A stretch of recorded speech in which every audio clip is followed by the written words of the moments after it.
Hello दोस्तों, स्वागत है आपके आज के अभ्यास सीरीज के क्लासेस में, जहां पे हम सोशल सिक्योरिटी स्कीम्स के मोस्ट इंपोर्टेंट एमसीक्यूज आपके साथ कवर कर रहे हैं।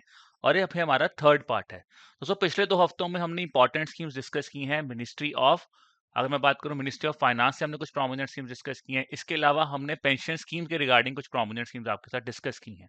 आज के सेशन में हम डिस्कस करेंगे रूरल डेवलपमेंट को लेकर कुछ इंपॉर्टेंट स्कीम्स, जैसे कि नरेगा हो गई, एनआरएलएम हो गई, लखपति दीदी, ड्रोन दीदी और फिर प्रधानमंत्री ग्राम सड़क योजना। पर दोस्तों, सेशन को शुरू करने से पहले आप सबके लिए बहुत ही इंपॉर्टेंट अनाउंसमेंट। अगर आप अपनी ईपीएफओ की प्रिपरेशन को और बेहतर तरीके से एनहांस करना चाहते हैं, तो दोस्तों आप हमारी गाइडबुक को डाउनलोड कर सकते हैं, जो कि फ्रीली अवेलेबल है। जहां पे आपको एग्जाम पैटर्न के बारे में पता चलेगा, आपको सिलेबस के बारे में पता चल जाएगा, और उसके साथ साथ आपको previous year question paper solve way में मिलेंगे, ताकि आप एनालाइज कर सके जो उस तरह के सवाल हमारे एग्जाम में पूछे गए हैं, हम उसको किस तरह सॉल्व कर सकते हैं और किस तरह से अपनी प्रिपरेशन को एनहांस कर सकते हैं। तो दोस्तों, लिंक डिस्क्रिप्शन में दिया हुआ है। मैं आप सबसे रिक्वेस्ट करूंगा कि आप जाके एक बार उस गाइडबुक को देखिए, और वो जरूर आपके लिए हेल्पफुल होगी। चलिए दोस्तों, शुरुआत करते हैं हम आज के सेशन के शुरू। तो पहला सवाल दोस्तों होगा हमारा होमवर्क क्वेश्चन, जो मैंने आपके पिछली क्लास से पूछा था। तो जनधन योजना में आपके साथ पिछली क्लास में डिस्कस कर चुका था, और क्वेश्चन ये है कि यहाँ पे कौन सी स्टेटमेंट जो है वो जनधन योजना के कंटेक्स्ट में सही है। ठीक है, पिलर्स के कंटेक्स्ट में सही है। तो प्रधानमंत्री जनधन योजना क्या यूनिवर्सल एक्सेस देता है बैंकिंग सर्विसेज के लिए? बिल्कुल देता है। फाइनेंशियल लिटरेसी बढ़ाएगा, ये तो ऑब्जेक्टिव है ही है। इशू आता है pension scheme for unorganised sector, क्या ये वन ऑफ द पिलर है या नहीं है? ये बिल्कुल वन ऑफ द पिलर है, बिकॉज इस अकाउंट को खोला ही इसीलिए गया था कि जीवन ज्योति बीमा योजना जो है आपकी, या फिर मैं बोलूं अटल पेंशन योजना जो है, उसके लिए कंटेक्स्ट में बोला गया था कि ये अकाउंट्स आपके जो अनऑर्गेनाइज सेक्टर के लिए पेंशन स्कीम्स है, वहां पे उनकी पेंशन जा सकती है। तो इस ऑब्जेक्टिव के साथ भी प्रधानमंत्री जनधन योजना को खोला गया था। तो यहाँ पे आंसर बन जाएगा ऑप्शन नंबर डी। यहाँ पे तीनों की तीनों स्टेटमेंट्स ही हमारी सही हैं।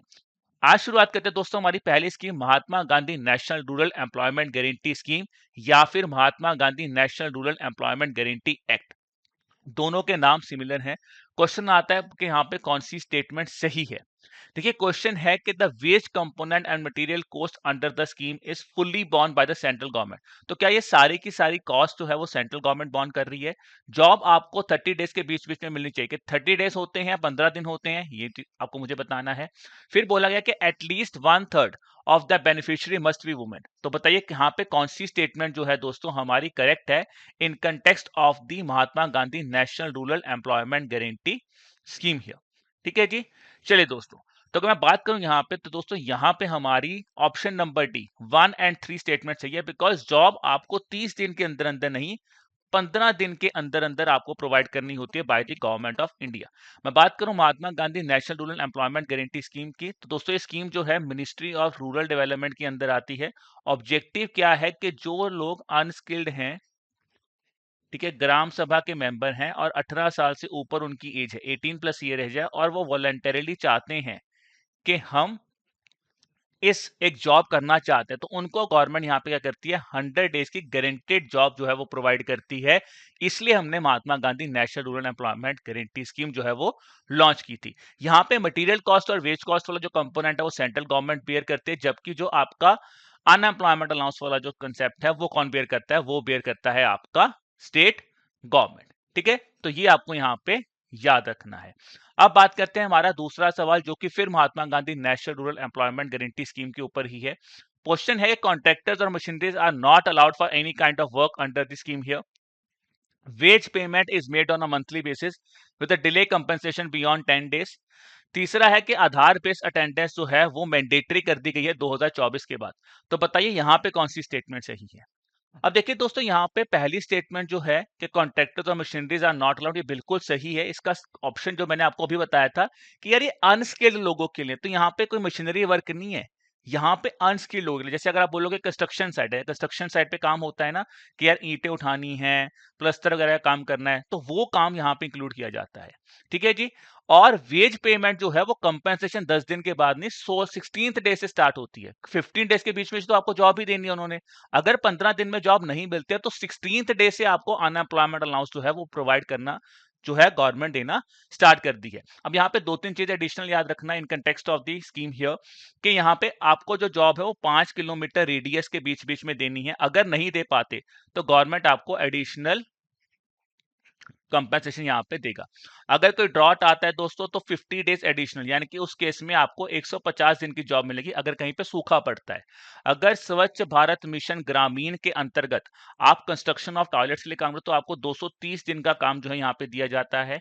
प्रधानमंत्री आवास योजना ग्रामीण के अंतर्गत अगर आप काम करते हो तो आपको 90 से 95 दिन का एडिशनल वर्क जो है वो प्रोवाइड किया जाता है under the Mahatma Gandhi national rural employment guarantee scheme here. ठीक है, तो ये इंपॉर्टेंट कुछ पॉइंट्स हैं about the Mahatma Gandhi scheme, about the NREGA scheme if I talk about here दोस्तों। बाकी इस स्कीम को और डिटेल में जानने के लिए दोस्तों डिस्क्रिप्शन में मैं आपको स्कीम का लिंक प्रोवाइड करवा रहा हूं, तो आप वहां पे जाके स्कीम को और डिटेल में भी पढ़ सकते हैं। अब बात करते हैं हमारी आज की दूसरी इंपॉर्टेंट स्कीम जो कि है नेशनल रूरल लाइवलीहुड मिशन। बहुत इंपॉर्टेंट स्कीम है बिकॉज कहीं ना कहीं अगर मैं रूरल सेक्टर की बात करूं और यहाँ पे हम चाहते हैं कि यार हमारा रूरल एरिया जो है वो ग्रो करे, तो उस कंटेक्स्ट में सरकार ने स्कीम लॉन्च की थी नेशनल रूरल लाइवलीहुड मिशन। अब यहाँ पे पहला सवाल है कि आपको मुझे बताना है कौन सी स्टेटमेंट गलत है। ठीक है जी, पहला क्वेश्चन है कि at least 50% of the beneficiaries under the scheme must be a women. दूसरा ये है दोस्तों, the Sarathi app is developed in collaboration with ministry of skill development and entrepreneurship. और इसके अंदर में अगर बात करूं दोस्तों, तो हमारी तीसरी स्टेटमेंट ये है कि कोलेटरल आपको रिक्वायर्ड नहीं होता सेल्फ हेल्प ग्रुप्स को 10 लाख रुपए तक का लोन देने के लिए। अब एनआरएलएम का ऑब्जेक्टिव बेसिकली क्या है, मैं थोड़ा सा बताता हूं कि हमें यार लाइवलीहुड बढ़ानी। लाइवलीहुड कैसे बढ़ाओगे? एम्प्लॉयमेंट बढ़ाओगे, स्किल्स बढ़ाओगे और यहाँ पे कहीं ना कहीं लाइवलीहुड के लिए इंफ्रास्ट्रक्चर को बेटर करोगे। इन्हीं तीन कंटेक्स्ट में रूरल एरिया में रूरल डेवलपमेंट ने नेशनल रूरल लाइवलीहुड मिशन निकाली, जिसका वन ऑफ द ऑब्जेक्टिव क्या था कि हमें यहाँ पे सेल्फ हेल्प ग्रुप्स बनाने हैं, जहां पे हम चाहते हैं कम से कम वन वुमेन, प्रेफरेबली एक वुमेन तो हर मेंबर, हर घर से सेल्फ हेल्प ग्रुप की मेंबर बने। अब वो सेल्फ हेल्प ग्रुप क्या करेंगे, उनको गवर्नमेंट यहाँ पे क्या करेगी, यार सेल्फ हेल्प ग्रुप बनेंगे तो बोलेगी सरकार, बोलेगी आप फेडरेशन बनाइए। ठीक है, आप अपना ग्रुप बनाइए, ताकि जब आप ग्रुप बनाओगे तो आपको लोन मिलना इजी हो जाएगा, आपको काम करवाना इजी हो जाएगा। दूसरी बात यह है कि कहीं ना कहीं एक काइंड ऑफ एम्प्लॉयमेंट अपॉर्चुनिटी जो है वो क्रिएट कर दी जाएगी रूरल एरिया में। तो इस कंटेक्स्ट में सेल्फ हेल्प ग्रुप्स लेके आए हैं, इसीलिए मैंने जो आपको क्वेश्चन पूछा है वो इसी कंटेक्स्ट में है कि सेल्फ हेल्प ग्रुप्स को जो 10 लाख तक का लोन दिया जाता है वहां पे कोई भी कोलेटरल यानी कि कुछ भी गिरवी रखने की जरूरत नहीं है। दूसरा स्टेटमेंट यह है कि 50% of the beneficiaries under the scheme must be women. क्या ये स्टेटमेंट सही है? क्या 50% होता है? कोई ऐसा रूल है? तीसरा है कि the Sarathi app is developed in collaboration with ministry of skill development and entrepreneurship. क्या इसी के साथ डेवलप किया गया है या फिर किसी और चीज के साथ डेवलप किया है? बताना है आपको गलत स्टेटमेंट कौन सी है। और देखिए हमेशा एग्जाम में याद रखना है कि क्वेश्चन एग्जामिनर पूछ क्या रहा है, करेक्ट पूछ रहा है, इनकरेक्ट पूछ रहा है। तो यहां पे दोस्तों इनकरेक्ट क्या है, पहली दोनों स्टेटमेंट्स इनकरेक्ट हैं। बिकॉज देखिए ऐसा कोई क्राइटेरिया नहीं रखा गया है कि इतनी परसेंट वुमेन तो वुमेन होनी ही चाहिए स्कीम के अंदर, ऐसा कुछ नहीं है। गवर्नमेंट ये जरूर कह रहा है कि कम से कम एक वुमेन हम प्रायोरिटी वुमेन्स को देंगे। हम चाहते हैं कि कम से कम one women should be a member of a self help group, should be a women. But हम ये प्रायोरिटी नहीं कर रहे कि यार नहीं ये 50% तो होंगी ही होंगे, ऐसा कुछ नहीं है। दूसरा है कि सारथी ऐप जो है क्या वो मिनिस्ट्री ऑफ स्किल डेवलपमेंट के थ्रू बनाया गया है? नहीं दोस्तों, सारथी ऐप जो है वो मिनिस्ट्री ऑफ रूरल डेवलपमेंट ने एक इंस्टीट्यूट का नाम है द नज इंस्टीट्यूट है, इसके साथ कोलैबोरेट करके जो है इस ऐप को बनाया गया। और सारथी ऐप का ऑब्जेक्टिव ही है कि यार ये आपकी हेल्प कर रहा है, आपको लोगों को हेल्प कर रहा है, कोई भी इंफॉर्मेशन लेनी है, कुछ भी प्रोवाइड करना, तो उसके लिए इंफॉर्मेशन आपको सारथी ऐप के थ्रू मिल जाएगी। तो इसलिए यहाँ पे दोनों स्टेटमेंट्स जो है वो गलत बन जाती हैं। अब बात करते हैं हमारे अगले सवाल की ऊपर। अगला सवाल फिर एनआरएलएम के ऊपर है दोस्तों। तो क्वेश्चन फिर मैंने आपसे, देखिए एनआरएलएम पे बेसिकली प्राइम फोकस मैंने आपको कहीं ना कहीं फाइनेंसिंग के ऊपर रखा है, बिकॉज कहीं ना कहीं ये चीजें इंपॉर्टेंट है। अभी आ जाता है कि जी इंटरेस्ट सबवेंशन जो मिलता है on loan to the self help group is uniformly available across both rural and urban area. क्या रूरल एरिया और अर्बन एरिया दोनों में, देखो पॉइंट है, क्या अर्बन एरिया भी इंक्लूड होता है रूरल लाइवलीहुड मिशन के अंदर? फिर आ जाता है कम्युनिटी इन्वेस्टमेंट सपोर्ट जो है वो दी जाती है to be return to the government after utilisation. क्या पैसा गवर्नमेंट को देना है या फिर किसी और को देना है, या फिर पंचायत को ये पैसा देना है, या फिर फेडरेशन को ये पैसा देना है? यहां पे ये टेस्ट होगा। Mission promotes inclusion of manual scavengers and bonded labour under its vulnerable section coverage. तो क्या ऐसा कुछ चीज है क्या मैनुअल स्कैवेंजर्स और बॉन्डेड लेबर को भी कवर किया जाता है? अब आपको मुझे बताना है यहां पे कौन सी स्टेटमेंट करेक्ट है। पहले में इनकरेक्ट था, अब यहां पे पूछा करेक्ट क्या है। तो दोस्तों यहाँ पे अगर मैं बात करूं तो यहाँ पे सिर्फ और सिर्फ थर्ड स्टेटमेंट ही जो है हमारी करेक्ट है। अब ये क्वेश्चन देखिए सुन लग रहा है कि काफी डिफिकल्ट है, बट बहुत इजी सा क्वेश्चन है। क्यों? क्योंकि जब ये स्कीम ही रूरल लाइवलीहुड की बात कर रही है तो यहाँ पे अर्बन एरिया पे फोकस तो किया ही नहीं जाएगा, बिकॉज अर्बन एरियाज के लिए हमारे पास अलग स्कीम है, that is national urban livelihood mission here. Community investment support fund definitely इसके अंदर दिया जाता है, बट दोस्तों वो गवर्नमेंट्स के लिए नहीं होता। वो पैसा जो है वो अल्टीमेटली उसके बाद क्या है, वो अगर आप यूटिलाइज नहीं कर पाते तो वो अल्टीमेटली आपको किसको रिटर्न करना है, आपको फेडरेशन को ही वो पैसा मिल जाएगा। तो याद रखना, गवर्नमेंट के पास नहीं जाता, वो फेडरेशन के पास चला जाता है अगर वो प्रॉपर्ली यूटिलाइज नहीं किया जाएगा। फिर गवर्नमेंट ने क्या किया, इसके अंदर रिवॉल्विंग फंड बना दिया। अब ये एक होमवर्क क्वेश्चन मैं आपको और एडिशनल देना चाहता हूं। आपको मुझे कमेंट सेक्शन में फटाफट में बताना है कि जो एनआरएलएम स्कीम है इसके अंदर एक रिवॉल्विंग फंड कंसेप्ट है, तो कितना रिवॉल्विंग फंड अमाउंट जो है गवर्नमेंट ऑफ इंडिया देती है या फिर दिया जाता है under the national rural livelihood mission. देखिए दोस्तों, स्कीम को जितना आप समझोगे, जितना डिटेल में जाओगे, उतना ही बेहतर आपके लिए होने वाला है। तो मुझे बताइए कि रिवॉल्विंग फंड के अंडर इस स्कीम में जो है कितना पैसा दिया जाएगा और किसको दिया जाएगा, ये भी आपको मुझे बताना है। ठीक है, चलिए अब बात करते हैं अगले स्कीम के ऊपर, जो कि अगेन एनआरएलएम से निकल के आई थी, लखपति दीदी स्कीम। जैसा कि नाम ही बता रहे, कहीं ना कहीं हम वुमेन्स को क्या चाहते थे कि उनको 1 लाख रुपया वो कैसे कमा सकती हैं। ठीक है ना जी। अब क्वेश्चन यहाँ पे है कि it is implemented under the umbrella scheme of NRLM. ये क्वेश्चन मैंने आपको खुद ही बता दिया कि स्टेटमेंट बिल्कुल सही है, तो इसका मतलब यहाँ पे 2 और 3 गलत है। दूसरा है कि लखपति दीदी जो है वो सेल्फ हेल्प ग्रुप मेंबर्स को दिया जाए जिनका की annual house hold income 1 lakh रुपया या उससे ज्यादा हो, based on at least 2 agriculture cycles. तो क्या 2 एग्रीकल्चर सीजन के बेस पे या बिजनेस साइकिल के बेस पे आप 1 लाख रुपया जज करोगे, या फिर यहाँ पे 4 एग्रीकल्चर सीजन होंगे और कुछ और क्राइटेरियाज भी हैं। तीसरा स्टेटमेंट है, it focuses solely on agriculture livelihood and excludes non farm और service based income sources here. तो दोस्तों यहाँ पे सिर्फ और सिर्फ पहली ही स्टेटमेंट सही है, सेकंड और थर्ड इसलिए गलत है बिकॉज पहली बात तो ये 1 लाख तक ये स्टेटमेंट बिल्कुल सही है, बट दोस्तों ये कम से कम एक साइकिल पे नहीं, एटलीस्ट 4 साइकिल्स के ऊपर जो है, 4 बिजनेस साइकिल्स के ऊपर देखा जाता है, और एवरेज आपकी 10,000 पर मंथ होनी चाहिए। 10,000 पर मंथ की एवरेज होनी चाहिए, और 4 बिजनेस साइकिल्स ये कैलकुलेट करते हैं कि क्या गवर्नमेंट जो वुमेन्स हैं उनकी annual house hold income 1 lakh रुपए से ऊपर हो रही है या नहीं हो रही। तो ये चीज आपको यहाँ पे याद रखना है। ठीक है जी। अगला क्वेश्चन, क्या ये सिर्फ और सिर्फ लाइवलीहुड के लिए नहीं, ये जी एग्रीकल्चर लाइवलीहुड के साथ साथ non farming service based income sources उनको भी यहाँ पे इंक्लूड किया जाता है। लखपति दीदी स्कीम का प्राइम ऑब्जेक्टिव ही है कि किस तरह से जो हमारी वुमेन्स हैं, जो सेल्फ हेल्प ग्रुप वुमेन्स हैं, उनको हम 1 लाख रुपया कैसे वो एनुअली कमा सकती हैं।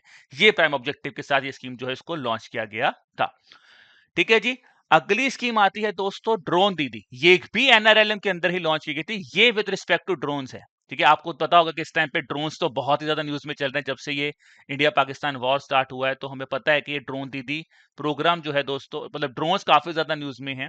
और यही एक कारण है दोस्तों, अगर मैं आप आज के सेशन में देखेंगे तो, क्योंकि सेशन में आपका घर से ले रहा हूं तो शायद आपको मेरा फेस विजिबल नहीं हो रहा होगा। ठीक है ना, तो दैट इज द रीजन, क्योंकि सेशन में घर से ले रहा हूं, है ना।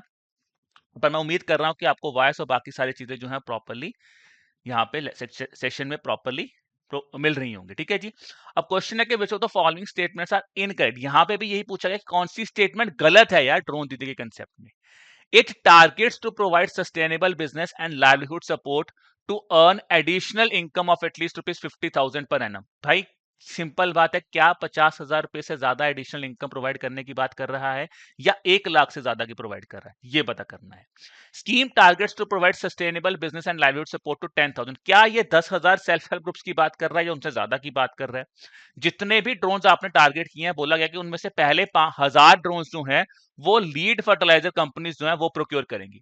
अब बताइए जी यहाँ पे कौन सी स्टेटमेंट सही है, सॉरी गलत है, इनकरेक्ट पूछा गया है।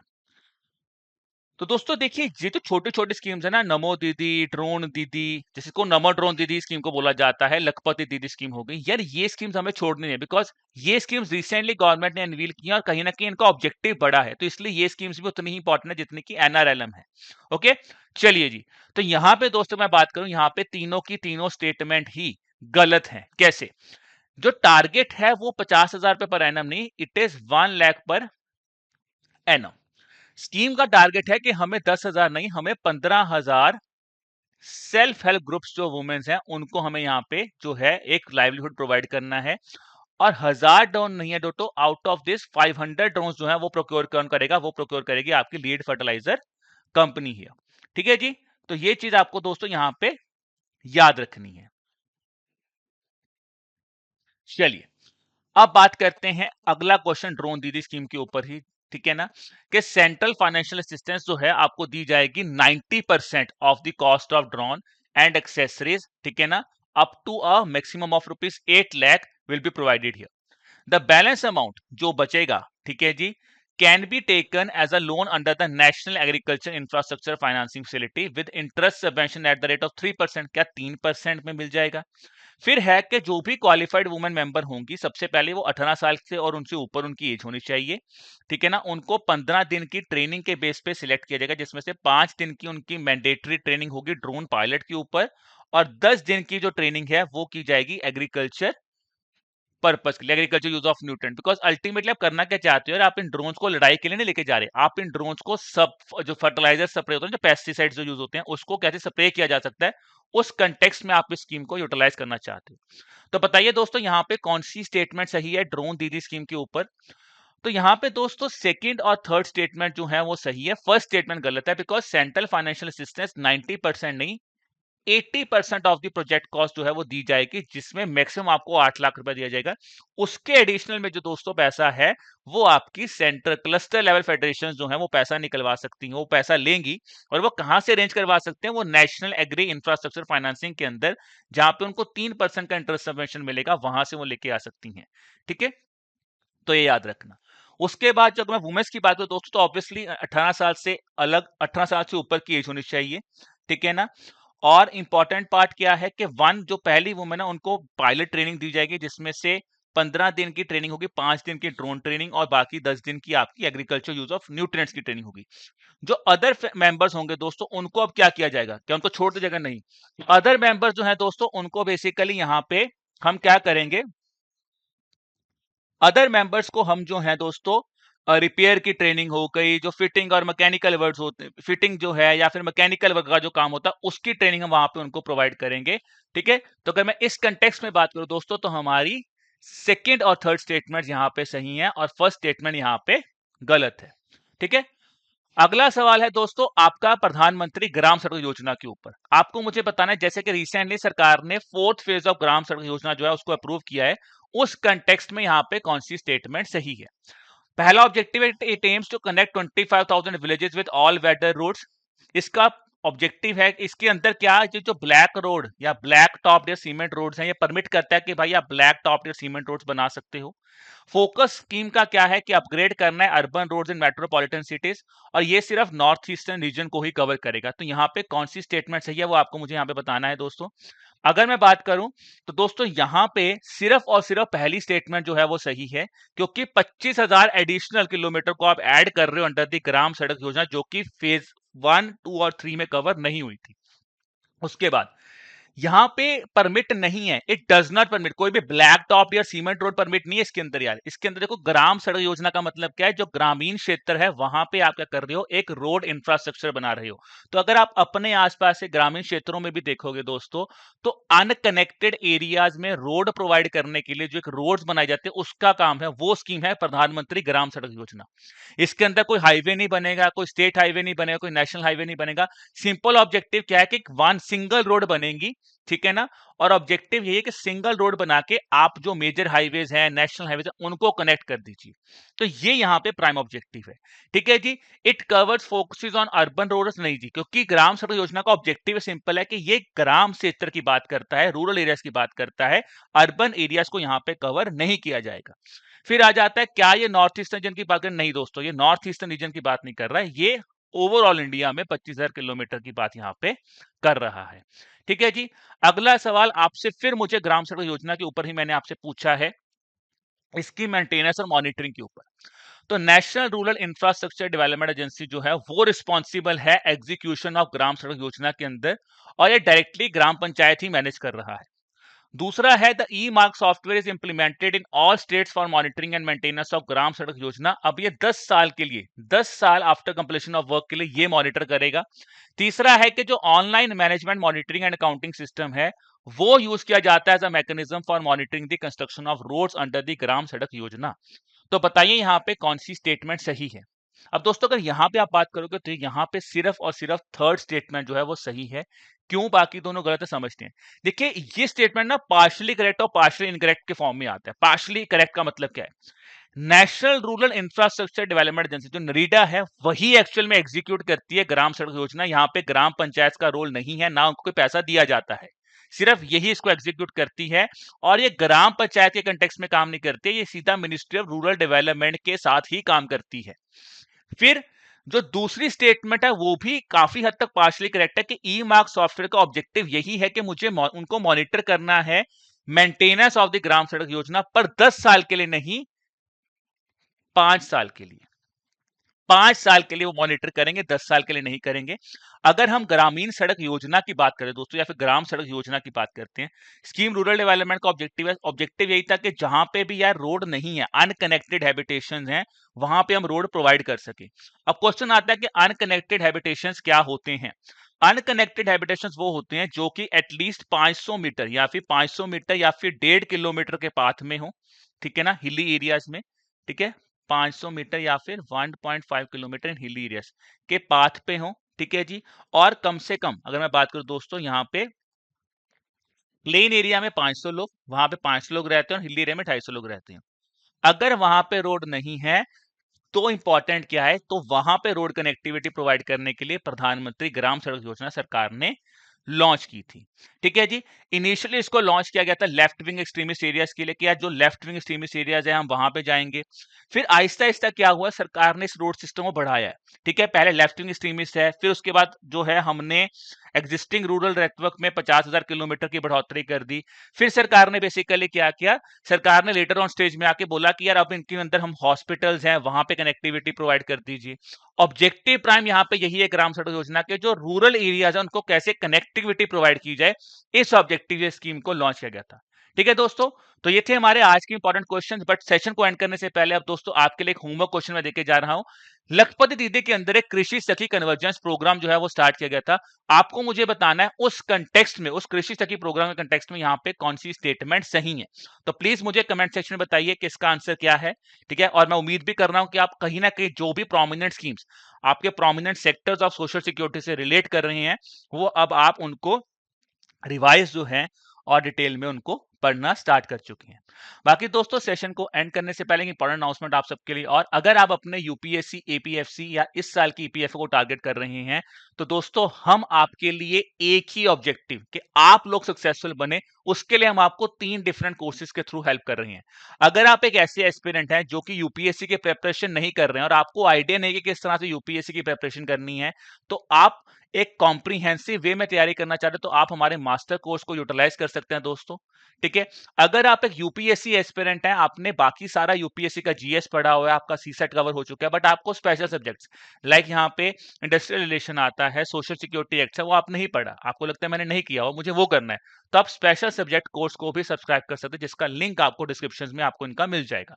बाकी दोस्तों अगर आपको लग रहा है कि मैंने सब कुछ कर लिया, बस मुझे जैसे मैं अब प्रैक्टिस कर रहा हूं, मैं इसी तरह से और क्वेश्चंस प्रैक्टिस करना चाहता हूं, उसके लिए आप हमारे टेस्ट सीरीज को भी सब्सक्राइब कर सकते हैं, ठीक है दोस्तों। तो जो भी चीज आपको हेल्प करे आपका एम सक्सेसफुल करने के लिए, आप उस हिसाब से इन चीजों को यूटिलाइज कर सकते हैं, ठीक है दोस्तों। तो ये था हमारा आज का session on social security schemes. उम्मीद कर रहा हूं दोस्तों सेशन बढ़िया लगा होगा, आपको चीजें समझ आ रही हैं। प्लीज हमें बताइए कि सेशंस कैसे लग रहे हैं आपको। बाकी अगर आपके मन में फिर भी कोई भी डाउट आ रहा है दोस्तों आपकी प्रिपरेशन को लेके, तो आप हमें ईमेल ड्रॉप कर दीजिए। हमारी ईमेल आईडी है hello@edutap.co.in, या फिर आप हमें कॉल कर सकते हैं ऑन द नंबर 8146207241। ठीक है दोस्तों, मिलते हैं आपको अगले सेशन में अगले सैटरडे। तब तक के लिए मेहनत करते रहिए, पढ़ते रहिए और सेफ रहिए। चलिए, जय भारत।